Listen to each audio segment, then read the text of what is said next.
अस्सलाम वालेकुम। Welcome to my YouTube channel Urdu ऐबे। चलिए शुरू करते हैं आज की वीडियो किस्सा तीन भाइयों का।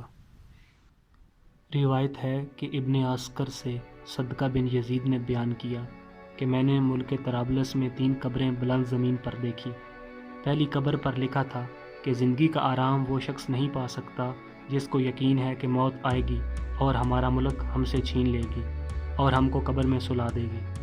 दूसरी कब्र पर लिखा था कि ज़िंदगी का आराम वो नहीं पा सकता कि जिसको यकीन है कि ज़र्रे ज़र्रे का सवाल होगा और अपने किए का बदला पाएगा। तीसरी कब्र पर लिखा था कि ज़िंदगी का आराम वो नहीं पा सकता कि जिसको यकीन है कि कब्र हमारी जवानी को खाक में मिला देगी और हमारा चेहरा और तमाम अज़ा को रेज़ा रेज़ा कर देगी। ये देखकर मुझे बड़ा ताज्जुब हुआ और मैं इसके करीब वाली आबादी में गया।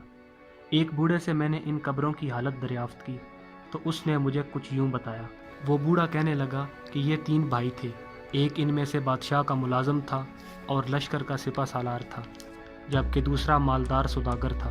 तीसरा दरवेश सिर्फ था और दिन रात इबादत किया करता। जब उस दरवेश के इंतकाल का वक़्त आया तो उसके दोनों भाई उसके पास आए और कहने लगे, अगर तुमको कुछ वसीयत करनी है तो करो।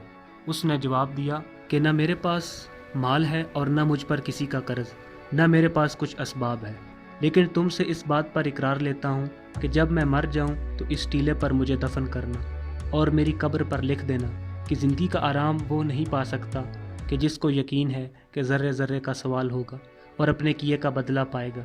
इसके बाद 3 दिन तक बराबर मेरी कब्र की ज़ियारत करना, इससे तुमको नसीहत मिलेगी। फिर बाद मरने के दोनों ने 3 दिन तक बराबर उस कब्र की ज़ियारत की।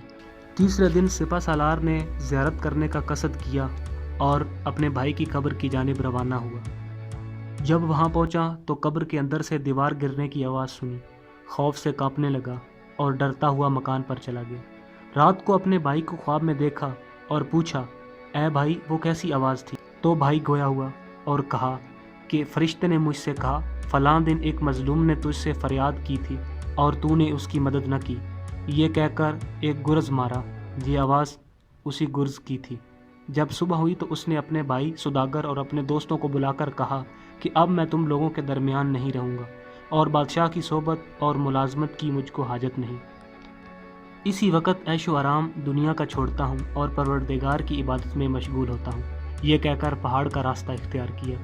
जब उसकी वफ़ात का ज़माना आया तो उसका भाई सौदागर आया और कहा, ऐ भाई अगर कुछ वसीयत करनी है तो करो। उसने जवाब दिया कि मेरे पास न माल है न मुझ पर किसी का कर्ज है, लेकिन मैं तुमसे इकरार लेता हूँ कि जब मैं मर जाऊँ तो मेरे भाई की कब्र के पास मुझको दफन करना और मेरी कब्र पर लिख देना कि ज़िंदगी का आराम वो नहीं पा सकता जिसको यकीन है कि मौत आएगी और हमारा मुल्क छीन लेगी और हमको कब्र में सुला देगी, और 3 दिन तक बराबर मेरी कब्र की ज़ियारत करना। फिर जब उसने इंतकाल किया तो 3 दिन तक कब्र की ज़ियारत की। जब तीसरे दिन ज़ियारत करके जाने का कसद किया तो कब्र के अंदर से एक ऐसी आवाज़ सुनी कि इसका होश उड़ गया और डरता हुआ मकान पर आया। रात को ख्वाब में अपने भाई को देखा और पूछा कि तुम्हारा क्या हाल है? कहा, अच्छा हूँ, तौबा से मेरे सब गुनाह माफ़ हो गए। मैंने पूछा, मेरा भाई कैसा है? कहा, वो नेक लोगों के साथ बड़े दर्जे पर है। फिर मैंने पूछा कि मेरा हाल क्या होगा? कहा, जो जैसा अमल करेगा वैसा बदला पाएगा।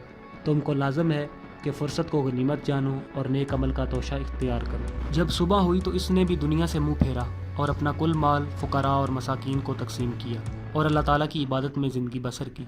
जब उसके इंतकाल का वक़्त आया तो उसका लड़का आया और कहा, ऐ बाप कुछ वसीयत कीजिए। बाप ने जवाब दिया कि मेरे पास माल नहीं कि वसीयत करूं, लेकिन तुझसे इस बात का इकरार लेता हूं कि जब मैं मर जाऊं तो अपने दोनों चचा की कब्र के पास मुझको भी दफन करना और मेरी कब्र पर लिखना कि ज़िंदगी का आराम वो नहीं पा सकता कि जिसको यकीन है कि कब्र हमारी जवानी को खाक में मिला देगी और हमारा चेहरा और तमाम अज़ा रेज़ा रेज़ा कर देगी, और 3 दिन तक बराबर मेरी कब्र की ज़ियारत करना। जवान लड़के ने 3 दिन तक कब्र की ज़ियारत की। तीसरे दिन कब्र से खौफनाक आवाज़ सुनी और गमगीन होकर घर आया और अपने बाप को रात ख्वाब में देखा।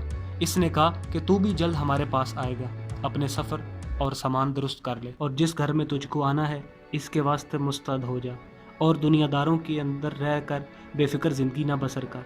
मौत के वक़्त तुझको अफसोस और शर्मिंदगी होगी। जल्दी कर और जल्दी कर और जल्दी कर। रावी बयान करता है कि इस लड़के ने जिस रात ये ख्वाब देखा था اس کی صبح کو میں اس کے پاس گیا۔